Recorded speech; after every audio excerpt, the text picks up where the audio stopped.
ಈ ಮಹತ್ವಕ್ಕೂ ಅಂತ ಗೊತ್ತಾಗ್ತಾನೆ ಇಲ್ಲ. ಆದ್ರೂ ಇವತ್ತು ನಾನು ಹೇಳ್ಬೇಕನ್ನೋ ಆಸೆನ ನಾನು ಹೇಳಲೇಬೇಕು.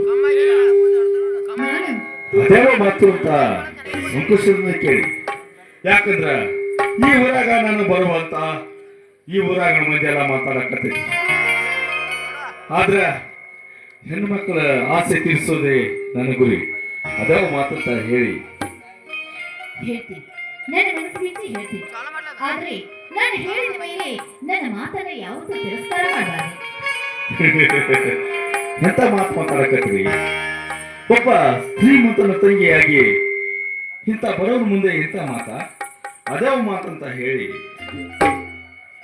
ಏನಿಲ್ಲ, ತುಂಬಾ ದಿನದಿಂದ ನಾನು ನಿಮ್ಮನ್ನ ಪ್ರೀತಿ ಮಾಡ್ತಾ ಇದ್ದೀನಿ.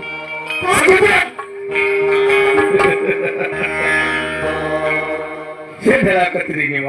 ಏನ್ ಹೇಳಾಕತ್ತೀರಿ?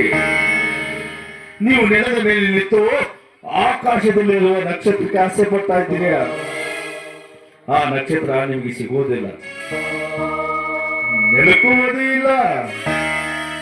ನೆಲಕದ ನಕ್ಷತ್ರಕ್ಕೆ ಆಸೆ ಪಟ್ಟು ನಿಮ್ಮ ಜೀವನ ಹಾಳು ಮಾಡ್ಕೋಬೇಡಿ. ಯಾಕಂದ್ರೆ ನಾನೊಬ್ಬ ಬಡವ ಮನುಷ್ಯ. ನನ್ನ ತಂದೆ ಹಾಗೂ ನನ್ನ ತಂಗಿಯನ್ನ ದುಡಿದು ಸಾಕಬೇಕು. ಅಂತದ್ರಲ್ಲಿ ನಾನು ನಿನ್ನ ಪ್ರೀತಿ ಮಾಡಿ ಯಾವ ಸುಖವನಲ್ಲಿ ನಾನಿನ್ನು ಬರ್ತೀನಿ. Good bye. ಪ್ರೀತಿ ಅಂದ್ರೆ ಇಷ್ಟೇ ಅಂತ ನೀವು ತಿಳ್ಕೊಂಡಿದ್ದೀರ. ಅದು ಹಾಗಲ್ಲ. ಶ್ರೀಮಂತರು ಅಂದ್ರೆ ಪ್ರೀತಿ ಮಾಡಬಾರ್ದು ಅನ್ನೋದು ಇನ್ನೊಂದು ಕಾರಣ ಇದೆಯಾ? ಶ್ರೀಮಂತರು ತಿನ್ನೋದು ಅನ್ನನೇ, ಬಡವರು ತಿನ್ನೋದೇ ಅನ್ನನೇ.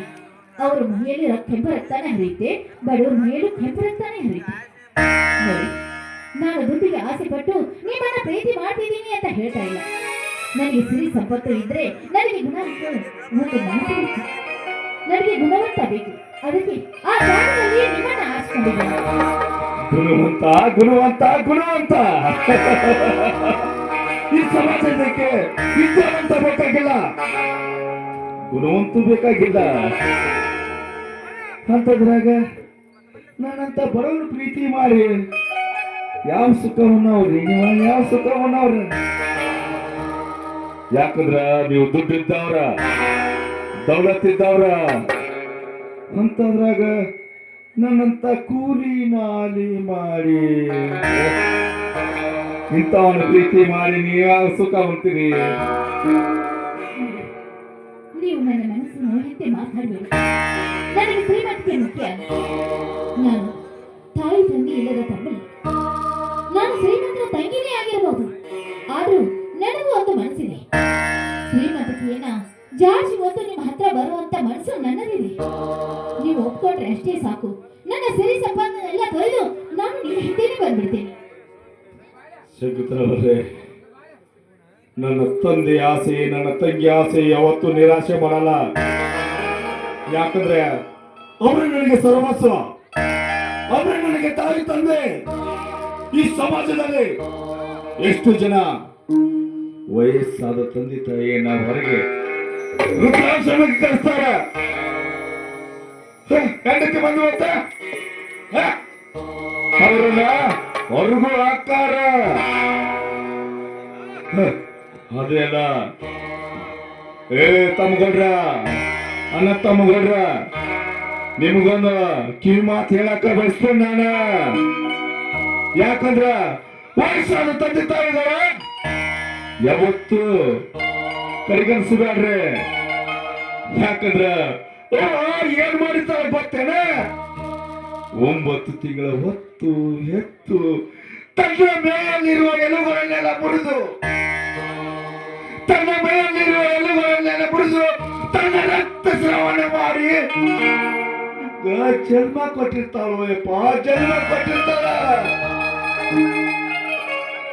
ಅಂತವ್ರಿಗೆ ಯಾವತ್ತು ತಾಯಿಗೆ ಮೋಸ ಮಾಡಬಾರ್ದಂತ ನಿಮ್ಮಲ್ಲಿ ಕೈ ಮುಗಿದು ಕೇಳಿಕೊಳ್ಳುತ್ತೇನೆ. ಇದು ನನ್ನ ಆಸೆ ಆಗ್ತೆ. ನನ್ನ ಮಾತಿನಿಂದ ಈ ಊರಾಗ ನನಗೆ ಮುನ್ನೆ ಬರ್ತೈತೆ ಅಂತ ಹೇಳಿದ್ರು. ಶಕುಂತಲವ್ರೆ, ಅದೆಲ್ಲ ಹಾಗಿರ್ಲಿ. ನನ್ನ ಆಸೆ, ನನ್ನ ತಂದೆ ಆಸೆ. ನಾನೇನು ಬರ್ತೀನಿ. ತೊಂದರೆ ಆಗ್ತೀನಿ ಅಂತ ನೀವು ಈ ರೀತಿ ಮಾತನಾಡ್ತಾ ಇದ್ದೀರಲ್ಲ. ನೋಡಿ, ನಿಮ್ಮ ತಂಗಿ ಮದುವೆ ಆಗೋವರೆಗೂ, ನಿಮ್ಮ ಜೀವನಕ್ಕೆ ಒಂದು ದಾರಿ ಸಿಗೋವರೆಗೂ ನಿಮ್ಮ ಪ್ರೀತಿಗೋಸ್ಕರ ನಾನು ಕಾಯ್ತೀನಿ. ಹಾಗಂತ ಭಾಷಣ ಕೊಡ್ತೀನಿ. ಈಗಲಾದ್ರೂ ನನ್ನನ್ನ ಪ್ರೀತಿ ಮಾಡ್ತೀನಿ ಅಂತ ಒಪ್ಕೋತೀರಾ?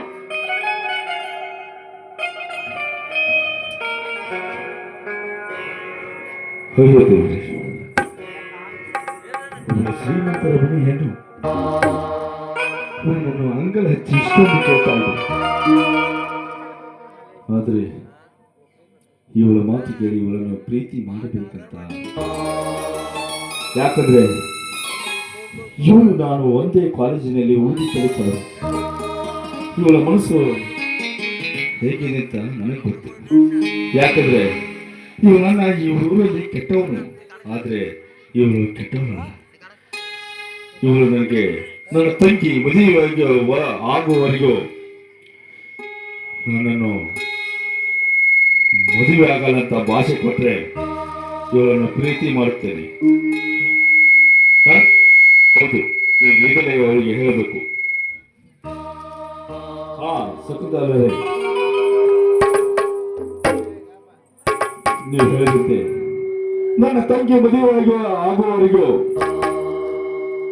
ನನ್ನನ್ನು ಮದುವೆ ಆಗುವಲ್ಲ ಅಂತ ಭಾಷೆ ಕೊಟ್ರೆ ಮಾತ್ರ ನಿಮ್ಮನ್ನು ನಾನು ಪ್ರೀತಿ ಮಾಡ್ತೇನೆ. ಏನಂತೀರ? ಅಷ್ಟೇ ತಾನೆ? ನಿಮ್ಮ ತಂಗಿ ಮದುವೆ ಆಗುವವರೆಗೂ, ನೀವು ನನ್ನ ಕೈ ಹಿಡಿಯೋವರೆಗೂ ನಾನು ನಿಮ್ಮನ್ನ ಪ್ರೀತಿ ಮಾಡ್ತಾನೆ ಇರ್ತೀನಿ. ನಿಮ್ಮ ಮಾತು ನಡೆಯುವವರೆಗೂ ನಾನು ನಿಮ್ಮ ದಾರಿ ಕಾಯ್ತಾನೆ ಇರ್ತೀನಿ. ಹಾಗಂತ ಮಾತು ಕೊಡ್ತೀನಿ. ಆಯ್ತು.